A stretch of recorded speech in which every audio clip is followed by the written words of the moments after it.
These are the stars of Benjamin Netanyahu, and his date of birth is October 21st, 1943.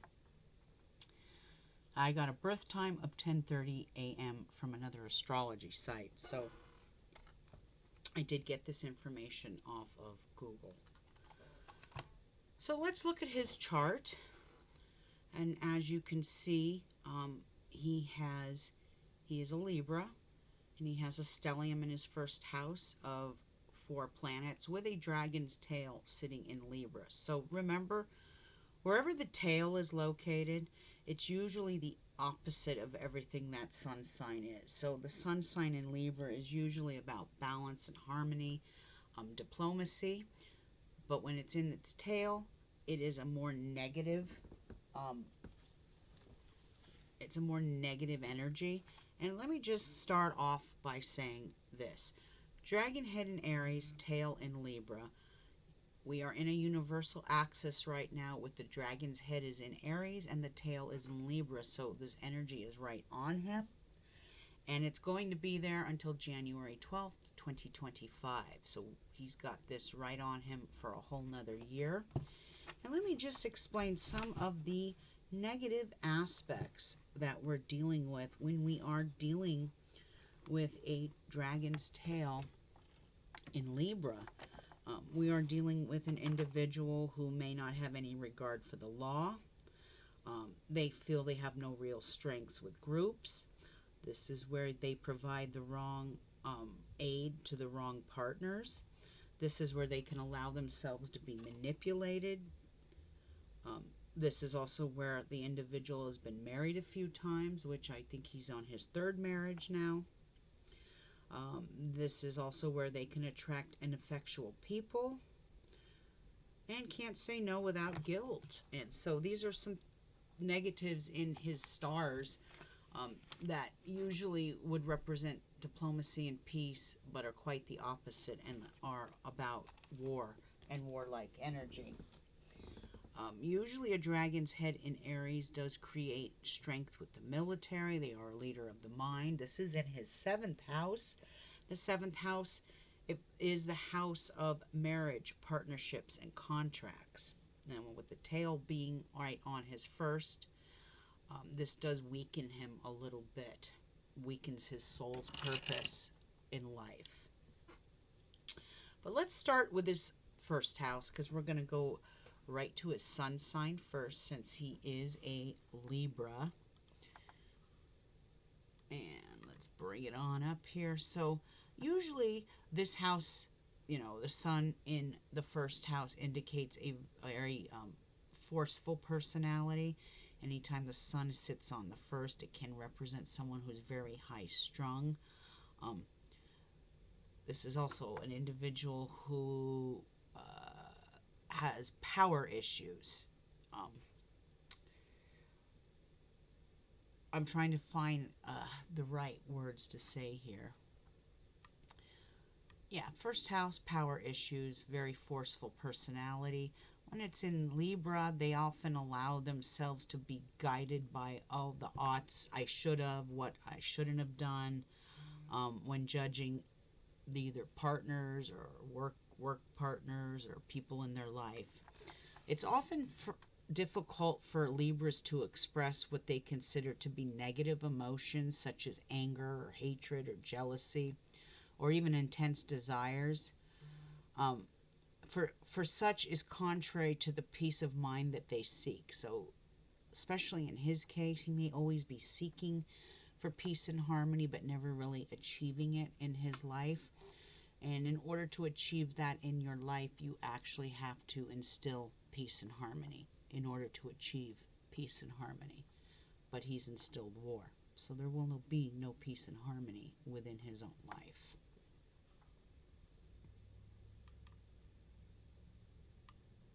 And that's just a little brief analysis of his sun. What I'm concerned with a little bit is that moon sitting there. Anytime there's a moon sitting on a dragon's tail, it can be very detrimental to the soul, especially if they don't have the knowledge or the understanding of their own stars. So remember, the sun is our outward expression, how we appear to people. The moon is our emotions and our emotional foundations, and he presents a total image of balance and harmony, but actually, he perpetually struggles to achieve that. Um, he's never really going to achieve that because he can't see all sides of the picture. He's very narrow-minded. The scales cannot balance if they are constantly dipping from one side to the other. As far as the physical weaknesses of this placement, the main problem areas for Mr. Netanyahu are going to be his kidneys and allergies and heart problems, but we'll talk about that a little later on. Um, they also have a talent for rearranging their environment, but this can make them more for what I'm trying to say here is it's he can rearrange his own environment, but it's wise to ask others if that's okay, because um, some people don't want their environment changed. You know what I mean? Anything else on the moon? Yes. One more thing I want to say about his moon in Libra, sitting here in the first house, is that this placement has a chameleon-like ability emotionally to adapt to their environment. Um, but that placement can also make them appear inconsistent with others. And a lot of people may consider him emotionally unstable. I consider him emotionally unstable. Um, and his decision makings are made largely by his emotional state at the time. He makes decisions very quickly by his emotional affairs, and he doesn't make the wisest of choices in this scenario when he does this. So this is an unhinged individual right now. And those of you who have followed me for a long time, I told you the dragon is directly hunting for Aries and Libra, but especially Libra because of that tail. Okay? But everything he does is geared by emotions. He's a bit of a hothead. There's no reasoning with him in any sense of the way. He's on a mission, and that nothing's going to stop him. Moving on to Mercury in Libra. We have Mercury sitting on the first house, and anytime you have Mercury in Libra, that he may come off as having a very rational, well-balanced mind, and can be a very great public speaker. This placement creates great public speaking. They're very sensitive to the surroundings around them, and they are very offended when you say harsh things to them and are very vulgar and curt with them. But it's okay for him to be like that with others. So it's pretty much the do as I say, not as I do mantra with this individual. But he acts like he has it all together.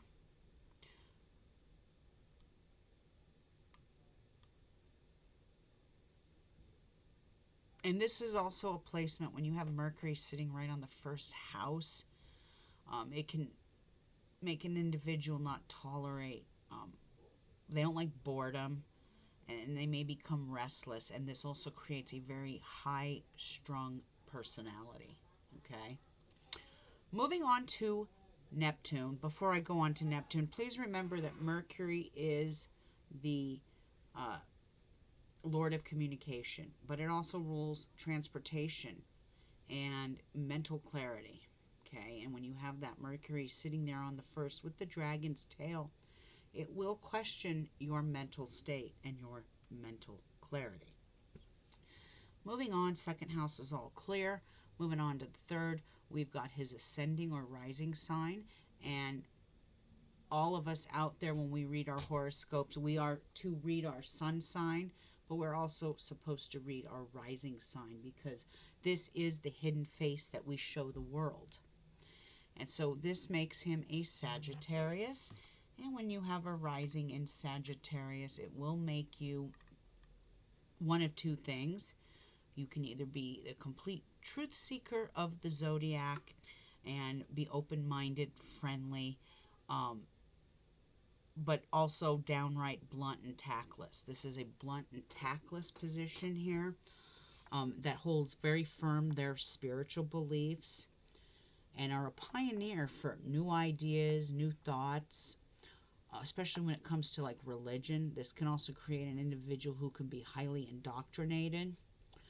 They do have a very philosophical outlook on life, and they're constantly looking for those universal truths that explain the whys and hows.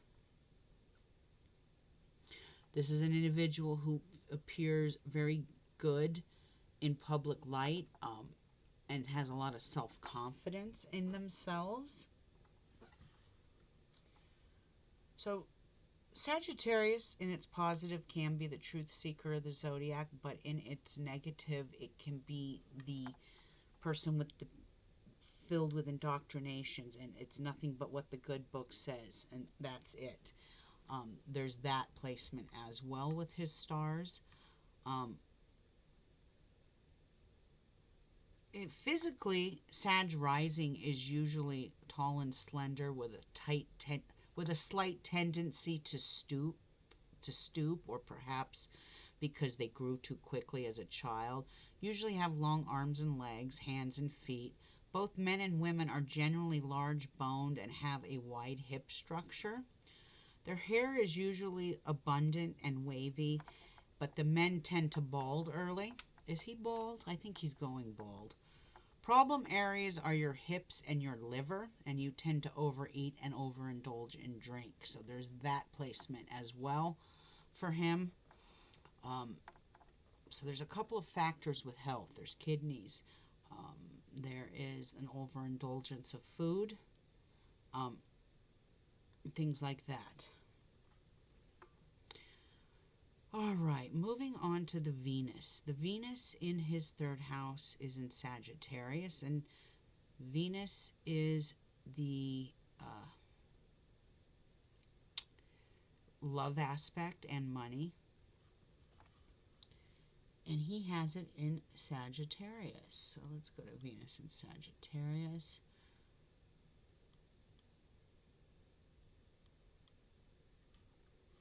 Okay, bear with me.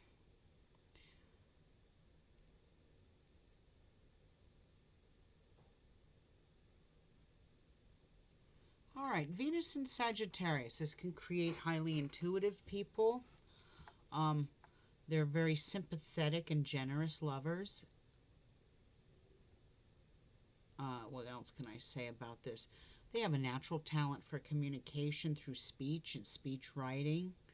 And they have the ability to coordinate things quickly and fast, if that makes any sense. Like I said, this is just a quick, brief analysis of his stars. I'm not going to sit here for hours on end. Moving on to Chiron. Chiron's the wounded warrior, and these are the scars he brings into his past life. And these are the scars he brings in from the past life. And he has his in Sagittarius. And this is an individual who will be deeply philosophical and really hold his religious beliefs to, guarded. Very religious. Is very into what the good book says and nothing but the good book. Now, this also represents an individual who might have had religion as a major influence in their life, and this can represent a very sharp and inquisitive mind. This also represents someone who may have a sibling with a handicap, because sometimes this placement does create a brother or sister who's had a handicap. I don't know. That's a possibility, though. All right, moving on to the fourth house, I want to talk about Jupiter and Capricorn because this is where a lot of his energy is coming from. Fourth house is the house of mental foundations and security. And when you have it in Capricorn, there is a natural gift with money and politics. And he's obviously a politician.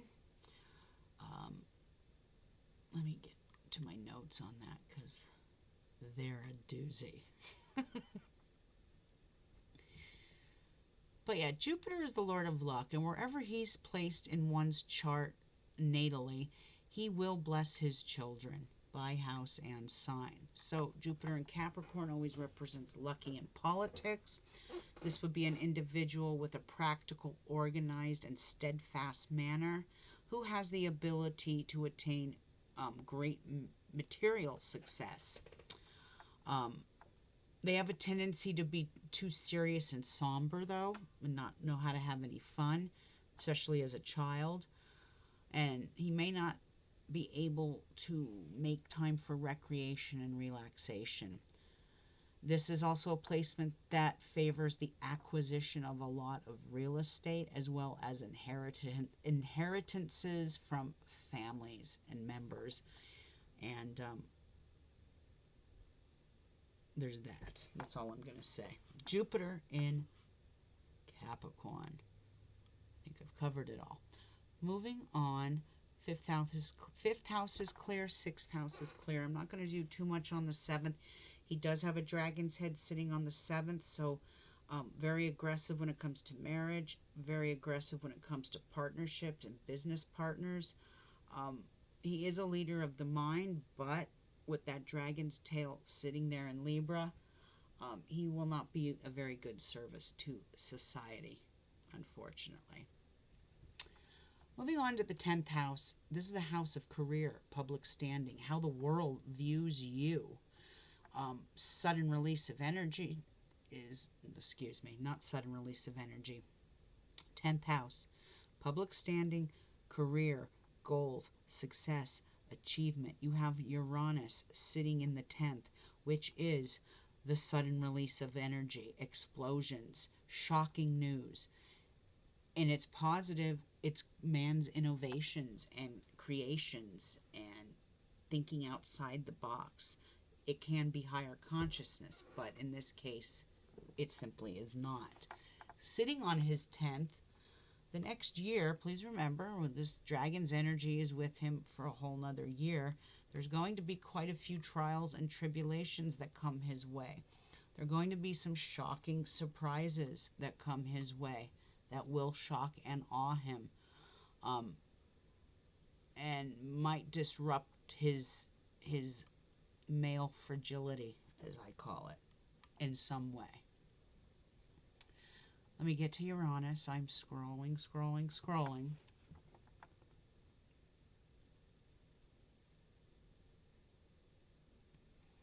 Uranus in Cancer. This is the 1946 to 1956 generation. This is where Uranus was when you were born. And the home is a high priority for this individual because of the Cancer energy. He's very nice and very loving and nurturing to his loved ones. He might have had issues growing up with his mother in the way she raised him, and he will try not to repeat those mistakes. Circumstances in his own life may force him to change residence more often than he would like. His feelings get quite hurt easily, and he has a problem of not trusting anyone. Now, this position creates, in the 10th house, it's a very independent and innovative worker, but it's a position where they need to allow themselves to work for themselves instead of working for people. What else can I say about this? This is where there's going to be shocking surprises along the way within his career. My understanding is 76% of Israelis do not want him in office. They are protesting in front of his house every day. You don't see this on mainstream media, but you can see it on places like Vice News, and some of those other independent news organizations that aren't in subjection to the mainstream media's lobbyists. So, but I have seen them protesting in front of his house. Like I said, 76% have a disapproval rating of him. His own people want him out. There's only a small faction that want him in office, and those are the right-wing hardliners. And those are all the ones that are on his cabinet. There was a video in the news the other day of one of our American, I don't know what he was. He worked in the Obama administration, and the horrible things he said. That's frightening, but I want you to know that's exactly how they feel about the Arab population.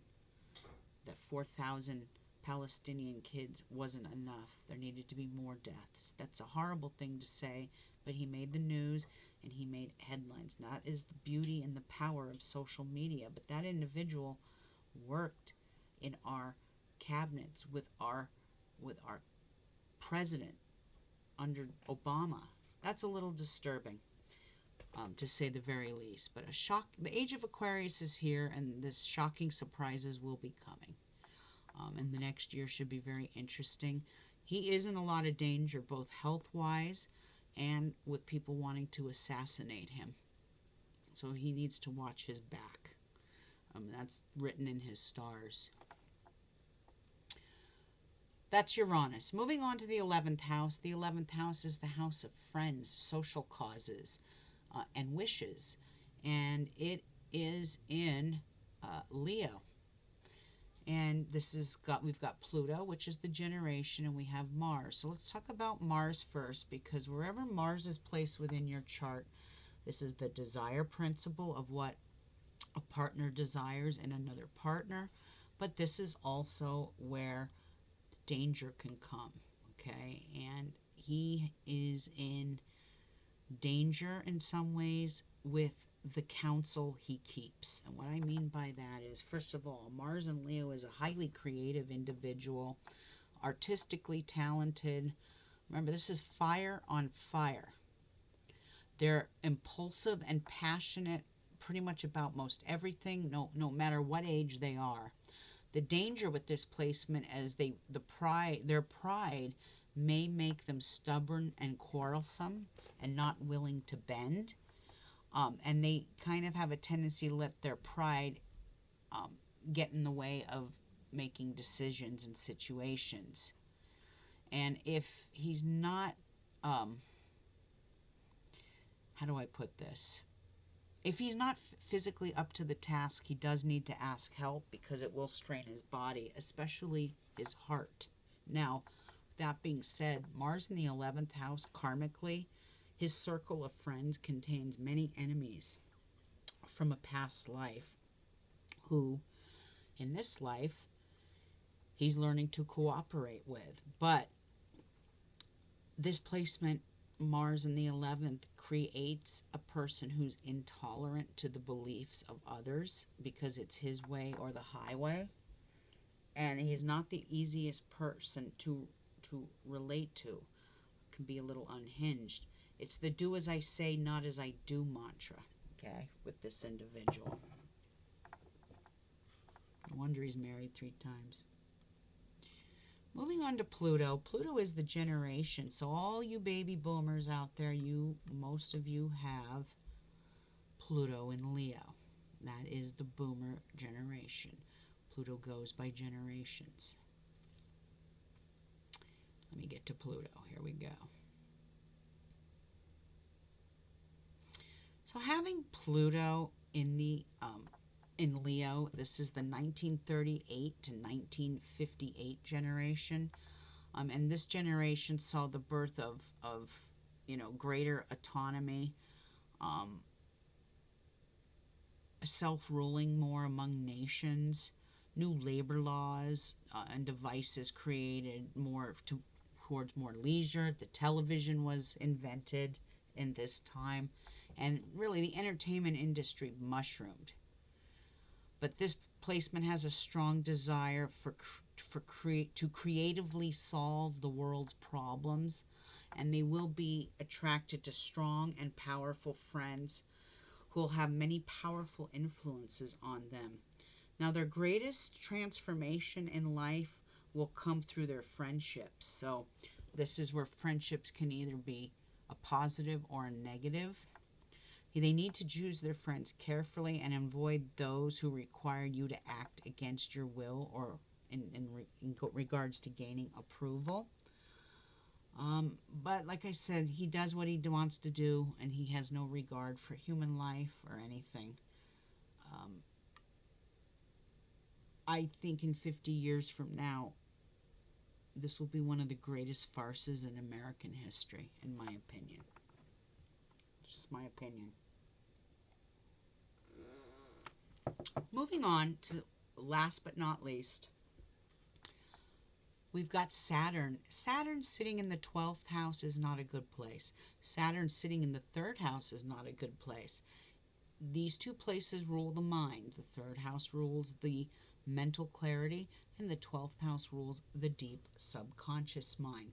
Having Saturn stationed in either one of those houses is going to bring on depression of some sort or issues with depression. Saturn in the 12th house is about karmically, they feel that they must make restitution for the pain they caused others in a previous life.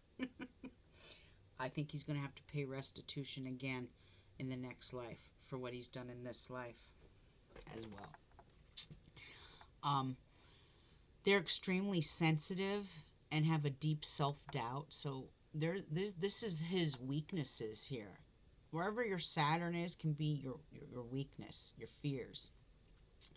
And this is his weakness right here, is he has self-doubt. Even though others praise him, he and his accomplishments, he doesn't really take them serious. There's a very big ego here, but there's also a lack of self-esteem is not the word. It's just straight out depression. That's what I see. When it's in Virgo, though, there is a sharp analytical mind. So there's that. That's a positive. There's a keen attention to detail. And he's excellent at carrying out intricate plans. But they do have a tendency to be shy and can be prone to moods of depression. So yes, I'm sure he is in a deep state of depression right now. And it is only going to continue to get worse and not better for him. Whether you like him or not, these are his stars. With a dragon's tail sitting there with a moon, the next year is very critical for Benjamin Netanyahu. There's possibility of heart problems because Mars in the 11th does create heart trouble. There's major depression there. There is an unhingedness where he is controlled by pure emotion, and that's not good. You don't want someone with nuclear capabilities having such an unhinged emotional state. That is just not good. So in the next year, there's a possibility he can get assassinated. There's a possibility he will get kicked out as prime minister because Israelis don't want him. What he has done is created almost the verge of World War III here. And he's made mistakes.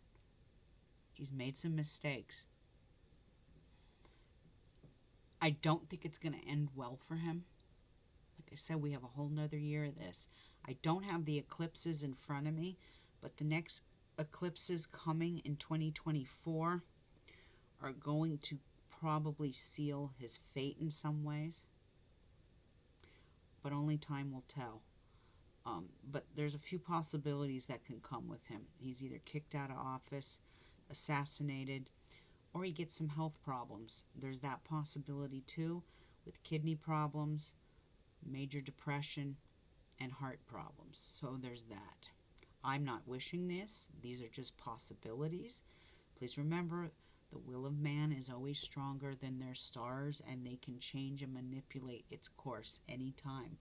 if they have the knowledge and the power. So like I said, these are possibilities. They're not set in stone, but he is one of the most hated men in America right now, next to Joe Biden. You just gotta laugh. That's all you gotta do. Just laugh.